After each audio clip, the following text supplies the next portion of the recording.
The rope burns had already begun to fester when she found him. 3 days of desert sun had turned the Apache warrior's wrists raw. His proud frame slumped against the twisted mesquite like a broken prayer. Sarah McKenna had ridden out to scatter her husband's ashes, but the wind had other plans, carrying his remains toward this stranger's suffering instead. She should have turned away, should have honored the unspoken laws that kept white widows from Indian captives. But something in his eyes, something that mirrored her own hollow grief, made her dismount. The moment she cut those ropes, she sealed both their fates. The morning Sarah McKenna discovered the Apache warrior bound to the mesquite tree, she had been carrying her husband's ashes for 17 days. The ceramic urn sat heavy in her saddlebags, a burden that seemed to grow heavier with each mile she rode from the settlement. Thomas had been dead 3 months, shot down in the street by a drifter who claimed he'd been cheated at cards.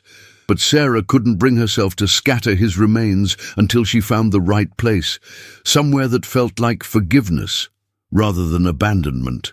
The desert stretched endlessly before her, a canvas of red earth and bleached bone that seemed to mock her search for meaning. Her mare, a sturdy bay named Patience, picked her way carefully through the scattered rocks and thorny brush. The sun hung merciless overhead, turning the air into something thick and punishing. Sarah's black morning dress clung to her skin, the fabric absorbing heat like a curse. She had stopped caring about propriety weeks ago when the other women in town began whispering that a decent widow wouldn't ride alone into Apache territory, that grief had clearly addled her mind. But their judgment felt distant now, as meaningless as the buzzards circling overhead. The settlement of Bitter Creek had never felt like home, even during the 5 years she'd lived there as Thomas's wife. It was a place where men came to disappear and women came to be forgotten, a collection of weathered buildings that seemed to shrink a little more each day. After Thomas died, the isolation became complete. The other wives offered their hollow condolences and casseroles that tasted like pity, but Sarah could see the relief in their eyes, relief that tragedy had chosen someone else's door. She was a reminder of how quickly everything could be taken away, and reminders were unwelcome in a place already haunted by too many ghosts. The wind picked up as she crested a small rise, carrying with it the scent of sage and something else, something that made Patience's ears flick forward nervously. Sarah squinted against the glare, scanning the landscape for whatever had caught her horse's attention. At first, she saw nothing but the usual desolation. Scattered boulders, stunted trees, and the endless expanse of sand and scrub. But then, in the shadow of a large mesquite, she spotted a dark shape that didn't belong to the natural order of things. As she drew closer, the shape resolved into the figure of a man, bound upright against the tree's trunk. His head hung forward, long black hair obscuring his face, and his bronze skin bore the telltale marks of prolonged exposure to the desert sun. Rope burns encircled his wrists where rawhide had cut deep, and his buckskin clothing was torn and stained with blood and dirt. Sarah's breath caught in her throat as she realized what she was looking at. An Apache warrior, left to die in the most brutal way imaginable. The sight should have sent her fleeing back toward the settlement, but instead she found herself dismounting, drawn by something she couldn't name. The warrior's breathing was shallow but steady, and when he lifted his head at the sound of her approach, Sarah saw eyes that held no fear, only a weary acceptance that cut through her like a blade. They stared at each other across the space between their worlds, the white widow in her mourning dress and the bound Apache whose people had been painted as demons in every story she'd ever heard. But in that moment, Sarah saw only another human being abandoned to suffer alone, and the recognition hit her like a physical blow. Here was someone whose pain matched her own, whose isolation was even more complete than hers had ever been. Sarah's hands trembled as she reached for the knife at her belt, the same blade Thomas had given her on their wedding day, with the promise that it would keep her safe. The irony wasn't lost on her now. She was about to use it to save the life of a man whose people were supposed to be her enemies. The Apache warrior watched her approach with those dark, unreadable eyes, and she wondered if he understood what her presence meant, if he knew that helping him would mark her as a traitor to her own kind. But as she looked at the raw wounds on his wrists, at the way his lips were cracked and bleeding from thirst, such considerations seemed petty and small. The ropes were thick and well tied, designed to hold until death claimed its victim. Sarah worked carefully, sawing through each strand, while trying not to cause additional pain to flesh that was already damaged beyond easy healing. The warrior remained perfectly still, though she could see the tension in his jaw, the way his muscles corded with the effort of staying upright. When the last rope parted, he slumped forward, and Sarah caught him instinctively, surprised by the solid weight of him, by the way his skin burned with fever despite the chill that had begun to creep into the desert air. She helped him to the shade of a larger boulder, her movements awkward but determined. From her saddlebags, she retrieved her waterskin and a clean cloth, kneeling beside him as she dampened the fabric and pressed it to his cracked lips. He drank slowly, carefully, his eyes never leaving her face. There was something unsettling about his gaze, not threatening but intensely present, as if he were memorizing every detail of this moment. Sarah found herself wondering what he saw when he looked at her, whether he recognized the same desperate loneliness that had driven her to this place. The sun was beginning its descent toward the western horizon, painting the sky in shades of amber and rose. Sarah knew she should be heading back to the settlement, that riding in the dark would be dangerous even without the complication of an injured Apache warrior. But she also knew that leaving him here would be a death sentence, that the men who had bound him would return to check their work. The thought of those same men finding her tracks, of having to explain her actions, sent a chill through her that had nothing to do with the cooling air. As if reading her thoughts, the warrior spoke for the first time, his voice rough from thirst, but surprisingly gentle. "You should go," he said in accented English, the words carefully chosen. "They will come back. They will not understand." Sarah looked into his eyes and saw her own fear reflected there, but also something else, a kind of resigned courage that she envied. He was prepared to face whatever came next, while she was still struggling with the magnitude of what she had done. But as she helped him to his feet, feeling the way he leaned on her for support, she realized that understanding was less important than action. The decision, when it came, felt inevitable rather than chosen. Sarah couldn't leave him here to die, couldn't ride back to her empty house and pretend she had never seen the suffering in his eyes.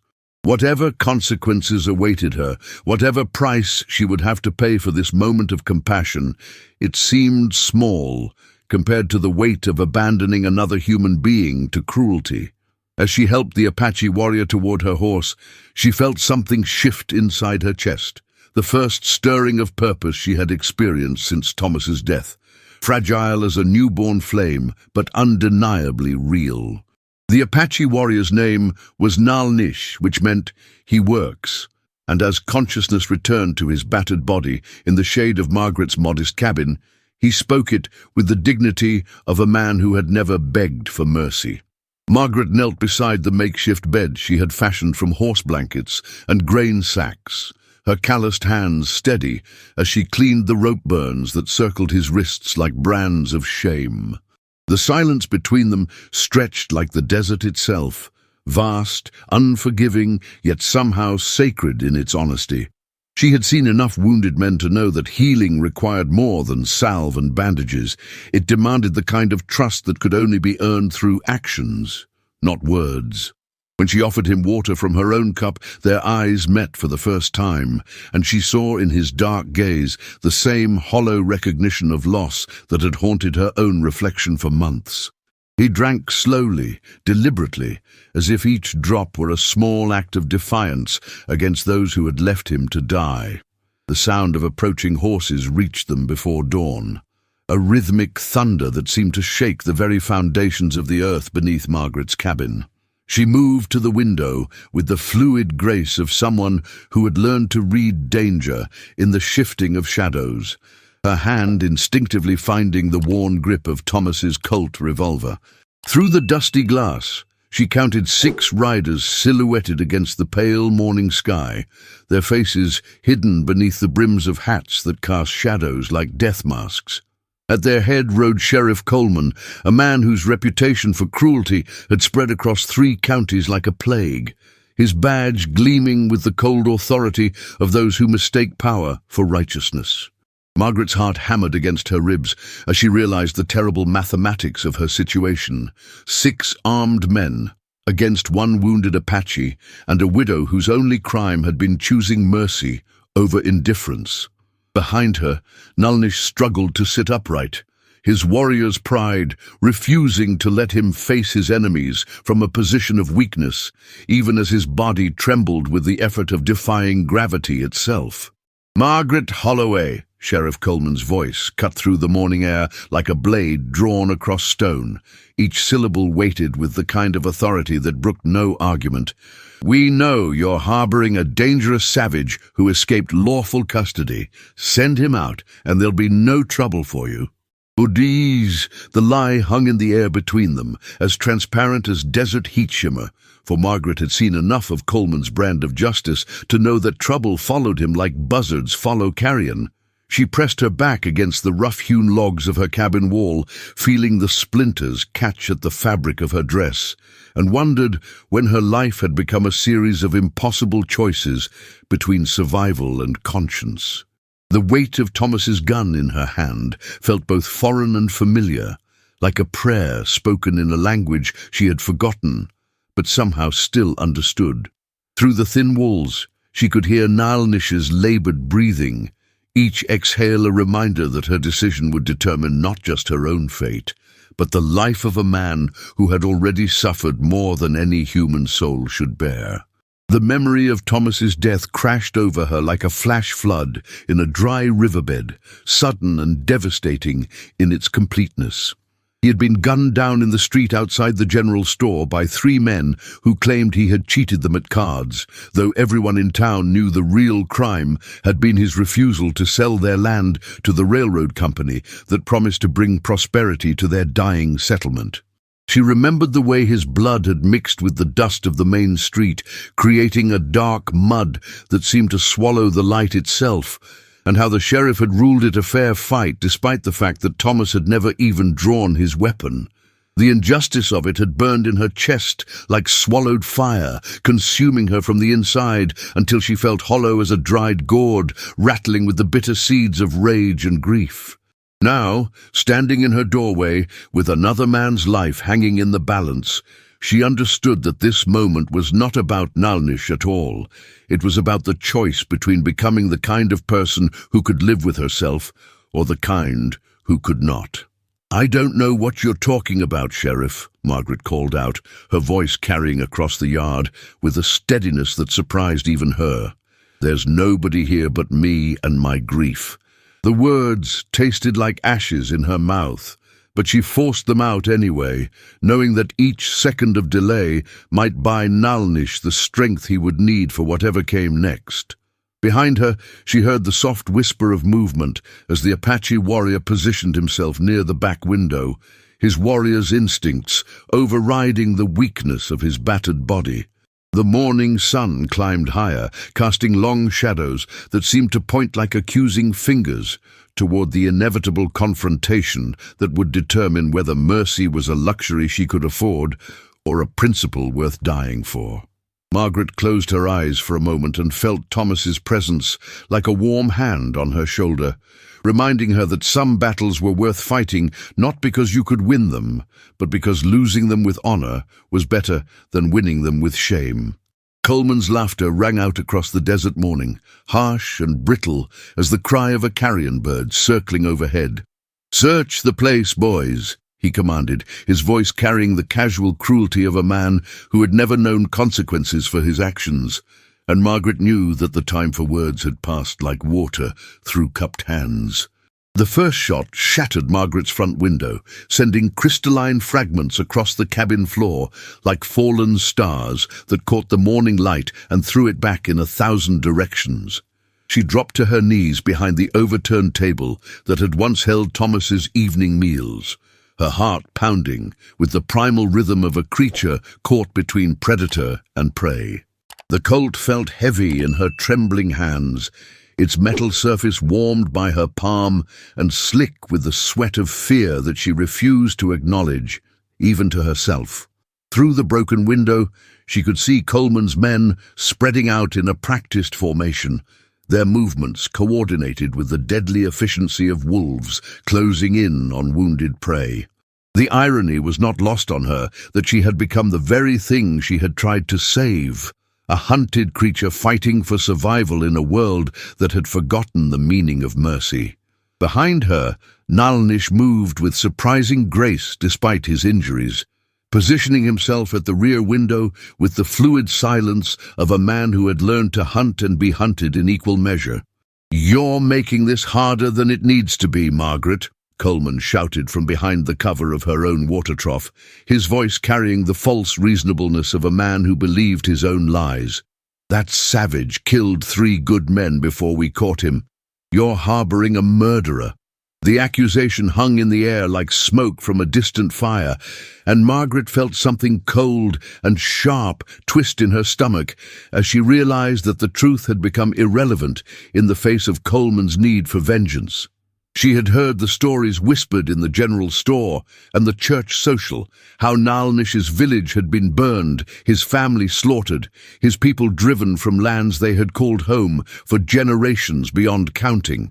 The 3 men he had killed were the same ones who had torched his world and left him with nothing but rage and the bitter taste of justice denied. Margaret pressed her cheek against the rough wood of the table and wondered when the line between victim and villain had become so blurred that she could no longer see it clearly. The second shot splintered the doorframe inches from her head, sending wooden shards flying like angry wasps seeking flesh to sting. Margaret rolled to her left, coming up behind the stone fireplace that Thomas had built with his own hands during their first winter together, each rock carefully chosen and placed with the patient love of a man building something meant to last forever. The irony of seeking shelter behind his handiwork while fighting for her life was not lost on her, and she felt his presence like a whispered prayer in the smoke-filled air of the cabin. Through the chaos of gunfire and shouted commands, she heard the distinctive crack of Nalnish's rifle, a weapon he must have taken from one of his captors, followed by a cry of pain from somewhere in the yard. The sound filled her with a fierce satisfaction that surprised her with its intensity, as if some primitive part of her soul had awakened to the simple mathematics of survival. She had never killed a man, had never even imagined herself capable of such an act. Yet as she raised Thomas's Colt and sighted down its barrel toward the shadow moving behind her chicken coop, she felt no hesitation, only the cold clarity of purpose. The bullet from her gun took Coleman's deputy in the shoulder, spinning him around like a child's top before he collapsed behind a pile of firewood that Thomas had split the week before his death. Margaret watched him fall with a detachment that frightened her more than the gunfire itself, as if she were observing the actions of a stranger who happened to share her body and her memories. The acrid smell of gunpowder filled her nostrils, mixing with the scent of dust and fear and something else, something that might have been freedom or might have been damnation. She could no longer tell the difference. Around her, the cabin that had been her sanctuary was being systematically destroyed by men who saw her compassion as a crime worthy of death. Each bullet hole a violation of the life she had tried to build from the ashes of her grief. She thought of the Apache children who would never grow up, the women who would never again sing the old songs, the men who would never again hunt the deer that had sustained their people for countless generations, and felt her finger tighten on the trigger with the weight of all that lost innocence. Nalnish appeared at her side like a ghost materialized from smoke and shadow, his dark eyes reflecting the flames that had begun to lick at the cabin's eastern wall where a lamp had been overturned in the chaos. "We must go," he said in English that carried the careful precision of a man speaking in a language that would never be his mother tongue, yet somehow his words held more truth than all of Coleman's shouted justifications. Margaret looked around at the ruins of her home, the wedding dress hanging in tatters from a bullet-shattered armoire, the photograph of her and Thomas on their wedding day, now pierced by a hole that seemed to stare back at her like an accusing eye. Everything she had clung to in the months since Thomas's death was being consumed by flames that cared nothing for sentiment or memory, and she realized with startling clarity that she had been trying to preserve a life that had already ended the moment her husband's blood soaked into the dust of Main Street. The woman who had awakened that morning was already gone, burned away like chaff in the fire of her own choosing, and what remained was something harder, sharper, more dangerous than Margaret Holloway had ever imagined herself capable of becoming.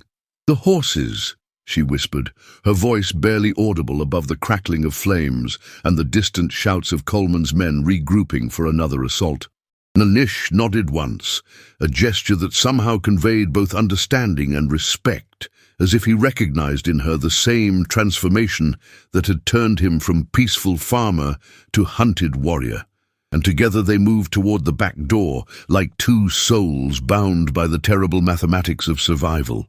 The desert stretched before them, like an ocean of judgment, its endless expanse offering both salvation and damnation in equal measure to those brave enough or desperate enough to seek its harsh embrace. Margaret's mare, a sturdy bay named Patience, carried both riders with the steady determination of an animal that understood the gravity of flight, her hooves finding purchase on ground that seemed to shift and slide like the very foundations of certainty itself.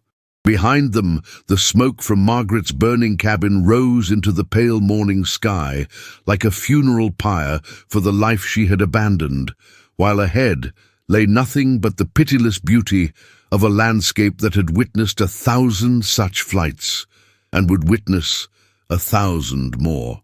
Nalnish rode behind her, his wounded body pressed against her back with an intimacy born of necessity rather than choice, and she could feel the fever that burned in him like a slow fire consuming green wood.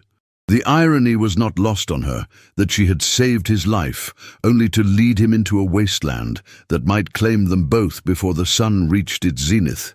Yet somehow the possibility of dying free seemed preferable to the certainty of living as Coleman's prisoner. The sound of pursuit reached them before they had traveled 5 miles, a distant thunder that seemed to roll across the desert floor like the voice of an angry god, demanding retribution for crimes both real and imagined. Margaret urged Patience to greater speed, though she knew the mare was already giving everything she had, her flanks dark with sweat and her breathing labored in the thin air that seemed to offer less sustenance with each passing mile. The landscape around them had taken on the surreal quality of a fever dream, all twisted Joshua trees and red rock formations that looked like the bones of ancient giants bleaching in the eternal sun. Nalnish's grip around her waist tightened as another wave of fever shook his body, and she felt the dampness of his blood seeping through the bandages she had hastily applied before their flight. She had no medical supplies, no food, no water beyond the single canteen that hung from her saddle horn like a talisman against the desert's thirst.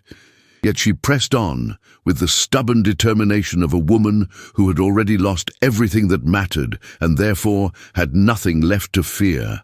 "There," Nalnish whispered against her ear, his voice barely audible above the wind that had begun to rise from the south, carrying with it the promise of a sandstorm that would either hide their tracks or bury them beneath a shroud of stinging particles. His arm lifted weakly to point toward a distant outcropping of red stone that rose from the desert floor like a cathedral built by forces too ancient and terrible to comprehend. Margaret squinted against the glare and saw what he had seen, a narrow canyon that cut into the rock face like a wound in the earth's flesh, offering the possibility of shelter and concealment if they could reach it before Coleman's posse closed the distance between hunter and hunted. The gap was perhaps 2 miles away, but it might as well have been 200 for all the good it would do them if patience collapsed beneath their combined weight. And Margaret found herself whispering prayers to a God she was no longer certain was listening to the pleas of women who had chosen mercy over law. The desert wind picked up, sending spirals of dust dancing across their path like the ghosts of all those who had died in this place, and she wondered if she and Nalnish would soon join their number. The first bullet whistled past her ear like an angry wasp, close enough that she could feel the heat of its passage against her skin, and she knew that Coleman had closed the distance faster than she had dared to hope. She leaned forward over Patience's neck, making herself as small a target as possible while urging the mare toward the canyon with desperate whispers and gentle pressure from her knees. Behind her, Nalnish had somehow found the strength to return fire, his rifle cracking with methodical precision despite the fever that racked his body and the precarious nature of their flight. Margaret felt rather than saw one of their pursuers fall, heard the cry of pain and surprise that was quickly swallowed by the wind, and realized with a mixture of pride and horror that the Apache warrior was still fighting even as his life bled away drop by precious drop. The canyon mouth loomed larger now, its shadowed interior promising coolness and concealment, but she could see that the entrance was narrow, barely wide enough for a horse and rider, let alone 2 people on a single mount. If they could reach it, they might have a chance. If they could not, the desert would claim them as it had claimed so many others who had dared to challenge its authority. Patience stumbled as they reached the canyon's entrance, her front legs buckling slightly before she caught herself and plunged into the blessed coolness of the stone corridor that seemed to swallow them like the throat of some benevolent giant. The walls rose on either side, carved by wind and water into fantastic shapes that seemed to shift and dance in the filtered light that penetrated the narrow opening above their heads. Margaret felt Nalnish's grip loosen as unconsciousness finally claimed him, his body going limp against her back with the weight of a man who had given everything he had to give and could give no more. She caught him as best she could, while still maintaining control of the mare, her own strength ebbing like water from a cracked vessel as the adrenaline that had sustained her through the morning's violence began to fade. The canyon stretched ahead of them, winding deeper into the heart of the stone mountain, and she followed its path with the blind faith of a woman who had already committed herself to a course from which there could be no return. Behind them, she could hear Coleman's voice echoing off the canyon walls, distorted by distance and stone, until it sounded like the howling of some desert demon demanding satisfaction for crimes that existed only in his own twisted sense of justice. The passage opened suddenly into a hidden valley, a secret garden carved from the living rock and fed by a spring that bubbled up from depths unknown, its clear water reflecting the circle of sky visible far above like a mirror held up to heaven itself. Margaret slid from Patience's back and caught Nalnish as he fell, his unconscious form surprisingly light in her arms, as if the fever had burned away everything non-essential until only the core of his warrior's spirit remained. She dragged him to the shade of an ancient cottonwood that grew beside the spring, its roots somehow finding purchase in the rocky soil, its leaves whispering secrets in a language older than words. As she knelt beside the water and began to clean his wounds with hands that shook from exhaustion and something that might have been hope, Margaret realized that she had found something she had not even known she was looking for, a place where the rules of the outside world held no sway, where mercy was not a crime and compassion was not weakness. The sound of Coleman's pursuit had faded to nothing, swallowed by the stone walls that surrounded their sanctuary, like the arms of a mother protecting her children from the storms that raged beyond. Here, in this hidden place where water flowed and trees grew despite the desert's harsh dominion, Margaret Holloway began to understand that sometimes salvation came not through fighting the world's cruelty, but through finding the courage to step outside its boundaries entirely.